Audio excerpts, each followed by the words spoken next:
ఓం నమో వెంకటేశాయ. ఏడుకొండలవాడ వెంకటరమణ గోవింద గోవింద. శ్రీ శ్రీనివాస శ్రీ వెంకటేశ గోవింద గోవింద. కలియుగ ప్రత్యక్ష దైవం శ్రీనివాస పరబ్రహ్మ అనుగ్రహ విశేషంతో శ్రీమద్భాగవతంలో దశమస్కంధంలోని విశేషాలు యథాశక్తి తెలుసుకుంటున్నాం. నారాయణం నమస్కృత్య నరం చైవ నరోత్తమం దేవీం సరస్వతీం వ్యాసం తతో జయముదీరయేత్. సుఖయోగీంద్రుల వారు పరీక్షిన్ మహారాజునకు శ్రీ మహావిష్ణువు శ్రీకృష్ణస్వామిగా ఆవిర్భవించేటువంటి దివ్యమైన సన్నివేశాన్ని వర్ణించి చెబుతూ ఉన్నారు. దేవకీ గర్భస్థుడైనటువంటి ఆ శ్రీ మహావిష్ణువును బ్రహ్మాది దేవతలంతా స్తుతిస్తూ ఉన్నారు. బ్రహ్మగారు ఇంద్రాది దేవతలతో కలిసి వచ్చారు, అక్కడికి పరమేశ్వరుడు కూడా వచ్చారు. ఆ బ్రహ్మగారు స్తుతిస్తూ, నీవు వైకుంఠవాసివైనప్పటికీ కూడా ఈ లోకంలో ఎందుకు అవతరిస్తూ ఉంటావో తెలుసా? సాత్వికులు సాధువులు సజ్జనులు అయినటువంటి భక్తుల్ని సంరక్షించటం కోసం, దుష్ట శిక్షణ కోసం, శిష్ట రక్షణ కోసం, స్థావర జంగమాత్మకమైన సమస్తమైన ఈ లోకాన్ని రక్షించటం కోసం, మా క్షేమం కోసమే అవతరిస్తూ ఉంటావయ్యా. నీ అవతారములు సత్వగుణ సంపన్నులైనటువంటి భక్తులకేమో ఆనందాన్ని సుఖాన్ని కలిగిస్తాయి, దుష్టులైన వాళ్ళకి భయాన్ని కలిగిస్తాయి అని వర్ణిస్తున్నారు. త్వయ్యంబుజాక్షాఖిల సత్వధామ్ని సమాధినావేశిత చేతసైకే త్వత్పాదపోతేన మహత్కృతేన కుర్వంతి గోవత్సపదం భవాబ్ధిం. సత్వగుణానికి స్థానభూతమైనటువంటిది నీ దివ్యమైనటువంటి చక్కని స్థానము. సత్వగుణానికి స్థానభూతమైనటువంటిది. త్వయి అంబుజాక్ష అఖిల సత్వధామ్ని. సత్వగుణమునకు స్థానభూతమైనటువంటి నీయందు ఓ అంబుజాక్ష, పద్మముల వంటి నేత్రములు కలిగినటువంటి ఓ పరమాత్మ, ఎంతోమంది నిష్ఠగా తపస్సు చేసి నీ పాదముల యందే ఏకాగ్రతతో ధ్యానం చేసినటువంటి వారై మనస్సును నీ యందు ఉంచి ఈ సంసార సాగరాన్ని ఎంతో తేలికగా దాటుతున్నారు నీ అనుగ్రహ విశేషం చేత. ఎలాగైతే మహాత్ములైనటువంటి వాళ్ళు ఈ సంసార సాగరాన్ని నీ పాదములనేటువంటి నావతో దాటారో గతంలో మహాయోగులు పుణ్యాత్ములు, అలాగే వారిని ఆదర్శంగా తీసుకున్నటువంటి వాళ్ళై ఎంతోమంది నీ పాదములను ఆశ్రయించి ఈ ఆవృత్తి నుంచి, సంసార బంధముల నుంచి, పుట్టుక మరణం అనేటువంటి ఆవృత్తి నుంచి తప్పించుకోగలుగుతున్నారు, సంసార సాగరాన్ని దాటగలుగుతున్నారు. ఎలా దాటుతున్నారు ఈ సంసార సాగరాన్ని అంటే, గోవు యొక్క కాలిగిట్ట ప్రమాణంలో ఉన్నటువంటి ఆ నీటిని ఏ విధంగా దాటగలుగుతారో అంత తేలికగా గోవత్సపదం, గోవు యొక్క కాలిగిట్ట యొక్క ప్రమాణం ఎంత ఉంటుందో అంత తేలికగా ఉంటుంది ఈ సంసార సాగరము. ఎంత కష్టమైనదైనా నీ పాదములను ఆశ్రయించిన వాళ్ళు మాత్రం ఆ గోవు యొక్క కాలిగిట్టను ఎంత తేలికగా దాటవచ్చో అంత తేలికగా దాటేస్తున్నారు నీ అనుగ్రహం చేత అని ప్రార్థిస్తున్నారు.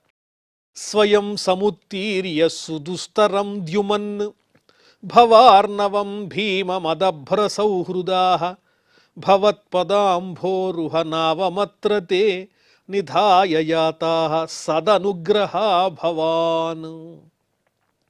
నిజంగానే ఈ సంసార సాగరం దాటశక్యము కానిది. పుణ్యాత్ములైనటువంటి మహాయోగులు ఎందరో నిన్ను ఆశ్రయించి ముక్తిని పొందినటువంటి వాళ్ళు ఉన్నారు. వాళ్ళందరూ మాకొక మార్గాన్ని చక్కగా నిర్దేశించి ఆదర్శంగా నిలిచారు మా అందరికీ. దేనికోసమో తెలుసా? ఇదిగో ఈ స్వామి పాదములను ఆశ్రయించినట్లయితే మీరు తప్పకుండా ఈ భవసాగరాన్ని తేలికగా దాటేస్తారని మా అందరి కోసమే ఆ పుణ్యాత్ములందరూ నీ పాదపద్మములను ఇక్కడ విడిచిపెట్టి వెళ్ళారు. మా అనుగ్రహం కోసమే కదా నీ పాదపద్మాలున్నాయి. స్వయం సముత్తీర్య సుదుస్తరం ద్యుమన్. ఓ తేజశాలివైనటువంటి ఓ పరమాత్మ, నీకు నమస్కారము. అదభ్ర సౌహృదాహ, గొప్ప గొప్ప దయ కలిగినటువంటి పుణ్యాత్ములు, మహాత్ములు, యోగులు వీళ్ళందరూ కూడా మాకు ఆదర్శమే. ఎందువల్లంటే వాళ్ళు నీ పాదాలను ఆశ్రయించి ముక్తిని సాధించారు.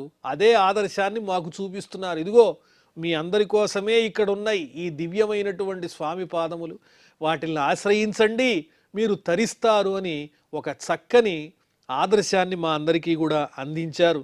అంతటి అనుగ్రహ విశేషం కలిగినటువంటి వాడవు నీవు.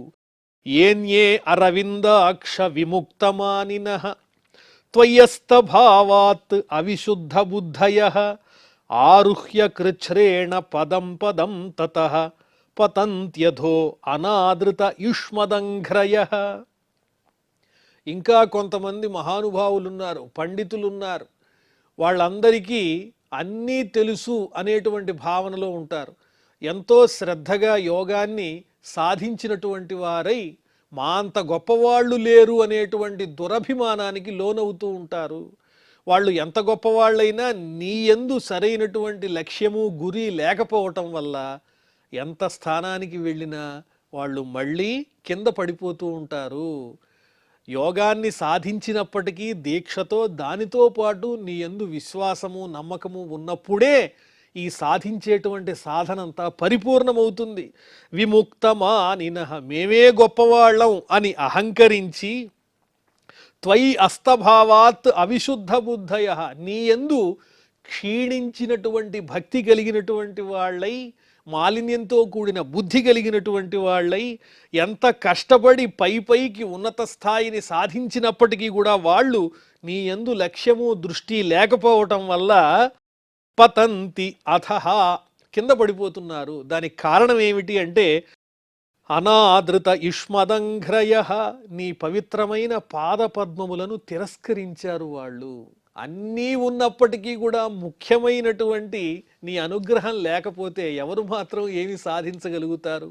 ఎంత శక్తిమంతులైనా, ఎంత తపశ్శాలులైనా, ఎంత యోగ నిష్ఠా గరిష్ఠులైనా నీ అనుగ్రహాన్ని సంపాదించినటువంటి వాళ్లకు ఏమాత్రము ఉత్తమ స్థితులు లభించవని చెబుతున్నారు. తథా నతే మాధవ తావకా క్వచిత్ భ్రశ్యంతి మార్గాత్ త్వయి బద్ధ సౌహృదాః త్వయాభిగుప్తాః విచరంతి నిర్భయాః వినాయకానీకపమూర్ధ సుప్రభో. నిన్ను విశ్వసించని వాళ్ళు ఎంత గొప్పవాళ్ళం అనుకున్నా వాళ్ళు ఉన్నత స్థితిని చేరుకోలేరు. కానీ నిన్ను నమ్మినటువంటి వాళ్ళు ఉన్నారే, నీ యందు విశ్వాసం ఉన్నటువంటి వాళ్ళు మాధవ తావకా క్వచిత్, ఓ పరమాత్మ పరంధామ, అలాంటి వాళ్ళైతే నిన్ను నమ్మినటువంటి వాళ్ళ పరిస్థితి ఎలా ఉంటుందో తెలుసా? త్వయి బద్ధ సౌహృదాః నీ యందు నియమితంగా ఉంచబడినటువంటి హృదయము కలిగినటువంటి వాళ్ళై, నియమనిష్టలతో నిన్నే నమ్మినటువంటి వాళ్ళై, నీతో స్నేహం చేసినటువంటి వాళ్ళై, నిన్నే నమ్ముకున్నటువంటి వాళ్ళై, మార్గాత్ నభ్రశ్యంతి మోక్ష మార్గం నుంచి పక్కకి తొలగిపోరు, సరైన మార్గంలోనే పెడుతూ ఉంటారు. ఎందువల్ల అంటే వాళ్లకు నీ యందు స్నేహం ఉన్నది కాబట్టి వాళ్ళు దారి తప్పే అవకాశమే లేదు. అంటే దీంట్లో ఉన్న తాత్పర్యం ఏమిటంటే నిన్ను విశ్వసించినటువంటి వాళ్ళు ఉత్తమ స్థితిని పొందుతారు. ఎవరైతే నిన్ను విశ్వసించకుండా అహంకారులై ఉంటారో వాళ్ళు ఉత్తమ స్థితిని పొందలేరు అని చెబుతూ త్వయాభిగుప్తాః విచరంతి నిర్భయాః నీ చేత అభిగుప్తాః చక్కగా రక్షింపబడినటువంటి వాళ్ళై, నిర్భయాః విచరంతి భయరహితులై సంచరిస్తారు. అటువంటి వాళ్ళని భయపెట్టేటువంటివి ఏవి ఈ లోకంలో లేవు. ఎందువల్లంటే నీ పాదార విందములనేటువంటి రక్షణ వారికి ఎల్లప్పుడూ లభిస్తుంది. వినాయకానీకపమూర్ధ సుప్రభో విఘ్నములన్నింటినీ కూడా ఎంతో తేలికగా దాటగలుగుతారు. ఆ విఘ్నములన్నింటినీ అణిచివేయగలిగేటువంటి శక్తి కలుగుతుంది. ఏ విఘ్నములైనా నిన్ను నమ్మిన వారిని ఏమీ చెయ్యలేవు అని చెప్పారు. సత్వం విశుద్ధం శ్రయతే భవాన్ స్థితౌ శరీరిణాం శ్రేయ ఉపాయనం వపుః వేదక్రియా యోగ తపస్సమాధిభిః తవార్హణం యేన జనస్సమీహతే. ఓ పరంధామ, ఓ పరమాత్మ, నువ్వు వైకుంఠవాసిగా ఉండి అక్కడి నుంచే నీ శక్తితో ఈ లోకంలో జరిగేటువంటి సమస్తాన్ని కూడా నియమించగలిగినటువంటి సమర్థుడవే. కానీ మా కోసం ప్రత్యేకంగా ఈ లోకంలో ఉన్నటువంటి వాళ్ళ కోసం ఒక రూపాన్ని ధరించి నీవు అవతరిస్తూ ఉంటావు. స్థితి కాలంలో శుద్ధ సత్వ సంపన్నమైనటువంటి ఒక చక్కని రూపాన్ని ధరించి అవతరిస్తూ ఉంటావు. ఎందువల్ల అంటే శరీరిణాం శ్రేయ ఉపాయనం వపుః.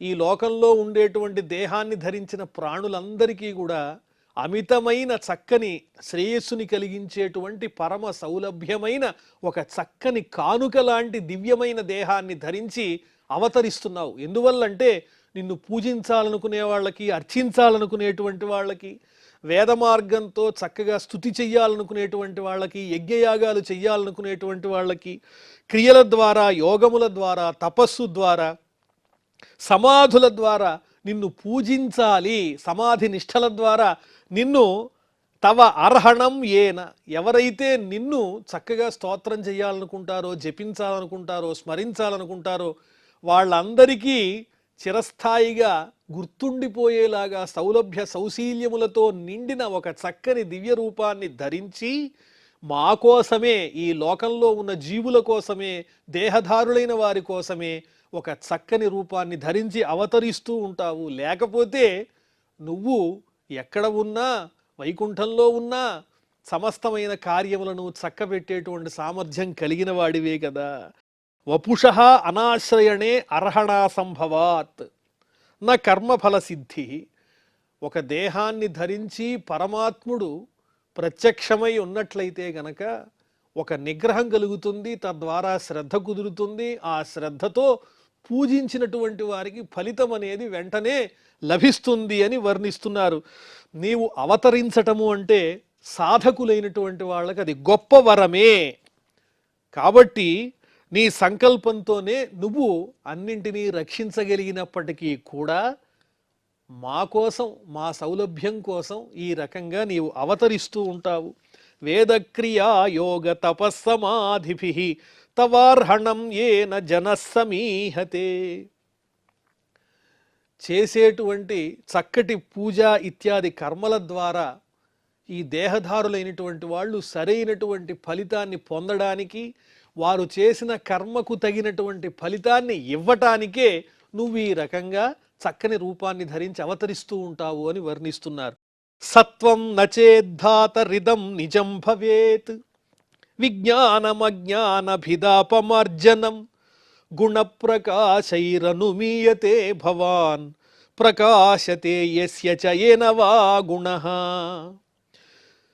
నీదైనటువంటి సత్వప్రధానమైనటువంటి రూపమే గనక లేకపోయినట్లయితే, నీవు ఈ విధంగా ఒక చక్కని దివ్య రూపంతో అవతరించకపోయినట్లయితే, సహజంగా దేహధారులలో ఉండేటువంటి అజ్ఞానం ఏదైతే ఉందో అది భేదబుద్ధిని కలిగిస్తూ ఉంటుంది, నిజమైన పరమాత్మ తత్వజ్ఞానం తెలియకుండా చేసేస్తూ ఉంటుంది. కాబట్టి నీవు అవతరించటం వల్ల ఈ దేహధారులకు అజ్ఞానం వల్ల కలిగేటువంటి ఈ పెడదారులకు సంబంధించిన భేదబుద్ధి ఏదైతే ఉంటుందో అది పోయి వాళ్ళు విజ్ఞానాన్ని పొందుతారు. అంటే నీ తత్వజ్ఞానాన్ని తెలుసుకోగలుగుతారు. నువ్వు ఈ విధంగా అవతరించటం వల్ల అజ్ఞానం వల్ల కలిగేటువంటి భేదబుద్ధిని పోగొట్టి నిజమైనటువంటి విజ్ఞానాన్ని కలిగించటానికే నీ దివ్యమైనటువంటి స్వరూపం ఉపకరిస్తుంది సాధకులకు. కాబట్టి ఓ నిజమైన సృష్టికర్త అని స్తోత్రం చేస్తున్నారు బ్రహ్మగారు. నీ ఆజ్ఞతో నేను అందరినీ సృష్టిస్తూ ఉంటాను, నన్ను సృష్టించినటువంటి వాడివి నీవే కదా. కాబట్టి ఈ గుణములకు సంబంధించినటువంటి ఇంద్రియములు ఏవైతే ఉన్నాయో ఆ ఇంద్రియముల యొక్క ప్రకాశమంతా కూడా నీ సామర్థ్యంలోనే ఉంది, నీ చేతిలోనే ఉన్నది. అందరిలో ఉండేటువంటి ఈ ఇంద్రియముల యొక్క సామర్థ్యాన్ని నిలబెట్టేటువంటి వాడవు నీవు, వాళ్లను నడిపించేటువంటి వాడవు నీవు. నీ అనుగ్రహం చేతనే నీ దివ్యమైనటువంటి దర్శనాన్ని అందరూ పొందగలుగుతారు. నిజానికి నీ అనుగ్రహం లేకపోతే ఎవరూ కూడా నిన్ను దర్శించలేరు. అంటే భగవానుణ్ణి మనం ఏ విధంగా దర్శించవచ్చు అంటే మన ఇంద్రియములను, మనస్సును సాధనాలుగా చేసుకుని చక్కగా ఇంద్రియములనన్నింటినీ కూడా ఆ పరమాత్మ యందు నిలిపి, మనస్సుని కూడా ఆ స్వామి యందే నిలిపి, హృదయంలో ఆ దివ్యమంగళ విగ్రహాన్ని చక్కగా దర్శించి ఆయన్ని సేవించేటువంటి అదృష్టం కలుగుతుంది. అది కలగాలి అంటే ఆ పరమాత్మ అనుగ్రహం కావాలి. కాబట్టి అలాంటి అనుగ్రహాన్ని ఇచ్చేటువంటి ఓ పరమాత్మ నీకు నమస్కారము. గుణప్రకాశైరనుమీయతే భవాన్ ప్రకాశతే యస్య చ ఏన వా గుణః. ఈ గుణములకు సంబంధించినటువంటి ఇంద్రియాల ప్రకాశం ద్వారా నీవు అందరి చేత తెలుసుకోబడుతూ ఉంటావు, ఊహింపబడుతూ ఉంటావు. గుణప్రకాశై అనుమీయతే.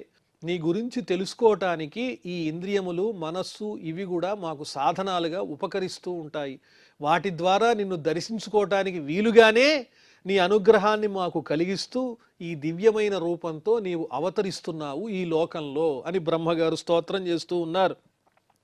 నామరూపే గుణకర్మ జన్మభిః నిరూపితవ్యే తవ తస్య సాక్షిణః మనోవచోభ్యాం అనుమేయవర్త్మనః దేవక్రియాయాం ప్రతియంత్యథాపి.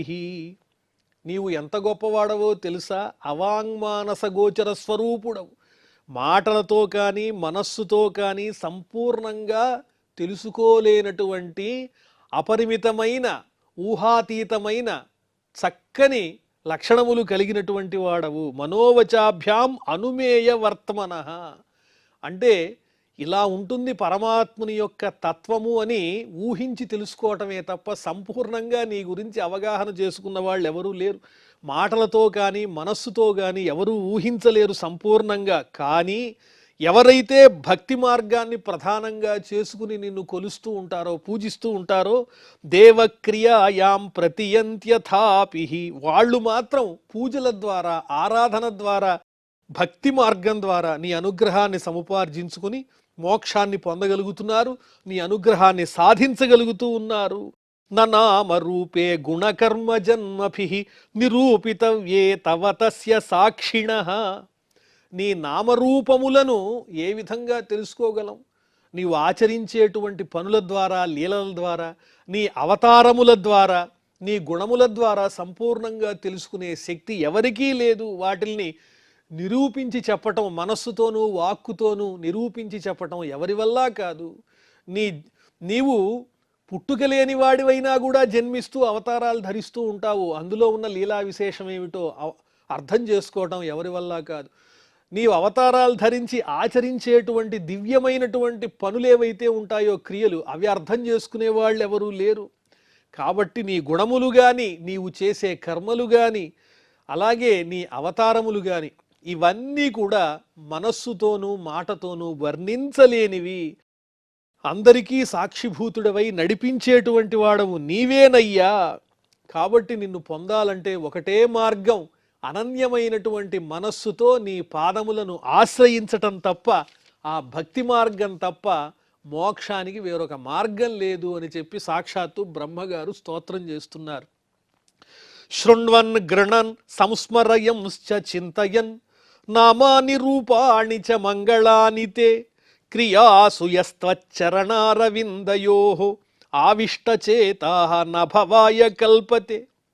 కర్మ మార్గాన్ని అనుసరించి వెళ్ళే వాళ్ళు కూడా ఎవరైతే నీ పాదముల యందు ఏకాగ్రతతో కూడినటువంటి మనస్సు కలిగిన వాళ్ళు ఉంటారో, ఏ పని చేస్తున్నా నిన్ను మర్చిపోకుండా జపించేవాళ్ళు, స్మరించేవాళ్ళు, చింతించేవాళ్ళు, నీ గురించి వినేవాళ్ళు, ధ్యానించేవాళ్ళు ఎవరైతే ఉంటారో, నీ దివ్యమైన నామములను, రూపములను స్మరిస్తూనే, ధ్యానిస్తూనే కర్మలను ఆచరించేటువంటి వాళ్ళు ఎవరైతే ఉంటారో, నీ యందు ఆవిష్టచేతాః, లగ్నము చేయబడిన హృదయం కలిగిన వాళ్ళు ఎవరైతే ఉంటారో వాళ్ళు న భవాయ కల్పతే, మళ్ళీ జన్మను పొందరు, వాళ్ళు మోక్షాన్ని పొందుతారు.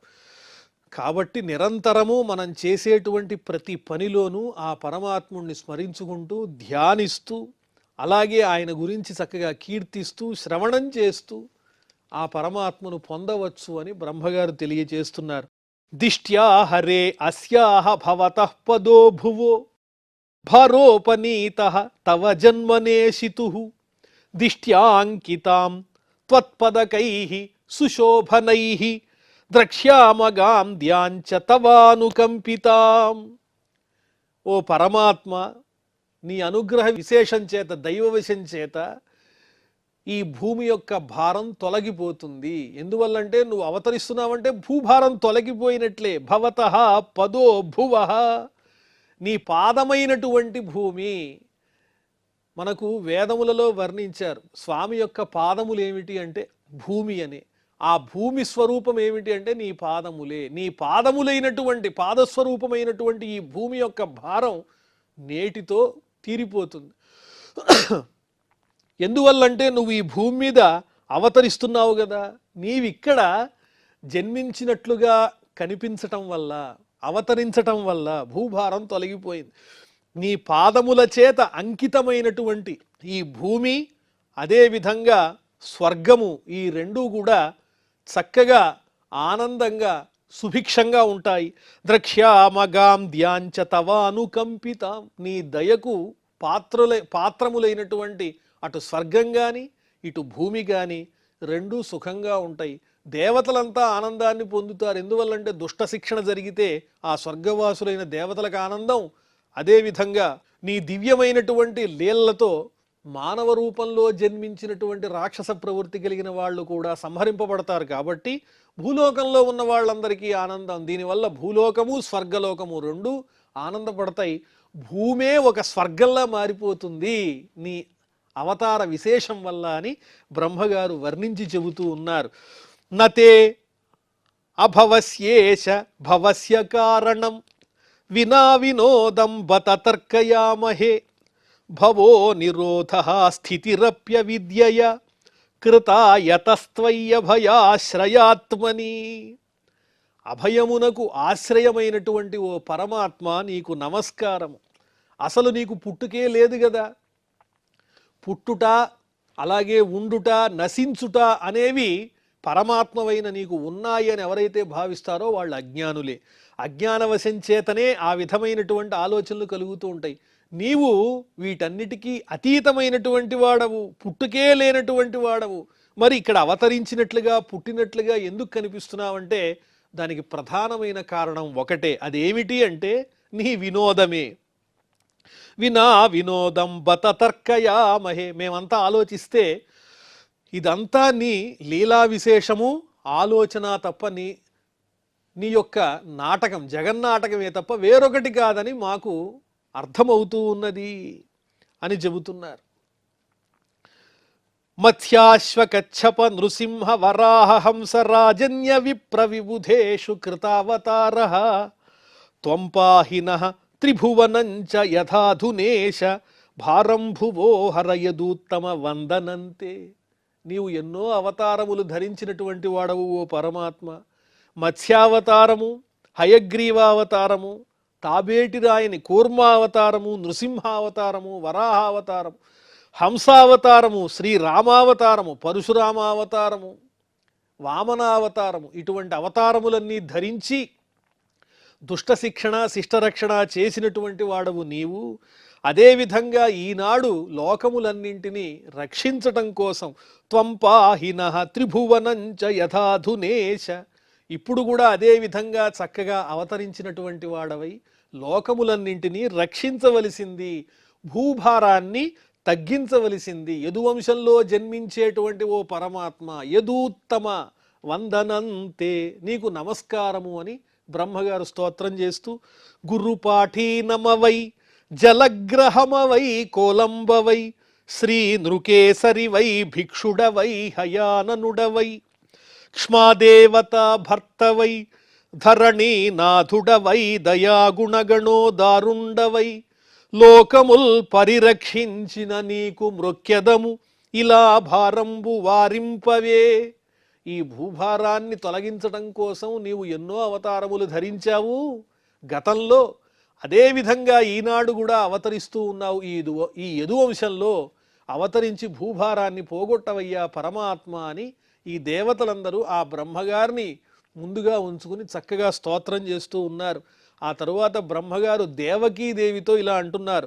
దిష్ట్యాంబతే కుక్షిగతః పరః పుమాను అంశేన సాక్షాత్ భగవాన్ భవాయనః మా భూద్భయం భోజపతేర్ముమూర్షోః గోప్తా యదూనాం భవితా తవాత్మజః. ఓ తల్లి అంబా అని సంబోధిస్తున్నారు బ్రహ్మగారు దేవకీదేవిని. ఓ తల్లి, దైవవశం చేత పరమాత్ముడైనటువంటి పురుషోత్తముడైనటువంటి జగన్నాథుడైన శ్రీ మహావిష్ణువే నీ గర్భమునందు ప్రవేశించున్నాడు, నీకు కుమారుడై జన్మించబోతూ ఉన్నాడు. విష్ణువు అంశతో పాటు, అంటే అనంతునితో పాటు, ఆదిశేషునితో పాటు ఈ లోకంలో అవతరించాడా స్వామి. సాక్షాత్ భగవాన్ భవాయన. ఎందువల్ల ఆయన అవతరిస్తున్నాడంటే మా క్షేమం కోసం, లోకక్షేమం కోసం అవతరిస్తూ ఉన్నాడు. మా భూద్భయం భోజపతేర్ ముమూర్షోహో. మరణానికి దగ్గరవుతున్నటువంటి భోజవంశీయుడైన కంసుని వల్ల మీకు అపకారం జరుగుతుందని ఏమీ అనుకోవద్దు. ఎప్పుడైతే అతడు మీ యందు హింసా ప్రవృత్తి కలిగిన వాడయ్యాడో, భగవద్ అపచారం చేశాడో, ఆ క్షణమే భాగవతులకు అపచారం చేశాడో అతని మృత్యువు అతనే కొని తెచ్చుకున్నట్టు. గోప్తా యదూనాం భవిత తవాత్మజ. నీ కుమారునిగా జన్మించేటువంటి వాడు సామాన్యుడు కాదు సుమ. యదువంశీయులందరినీ కూడా రక్షించేటువంటి వాడు కాగలడు అని చెప్పి బ్రహ్మగారు దేవకీదేవిని ఉద్దేశించి చక్కగా సంభాషిస్తూ ఉన్నారు.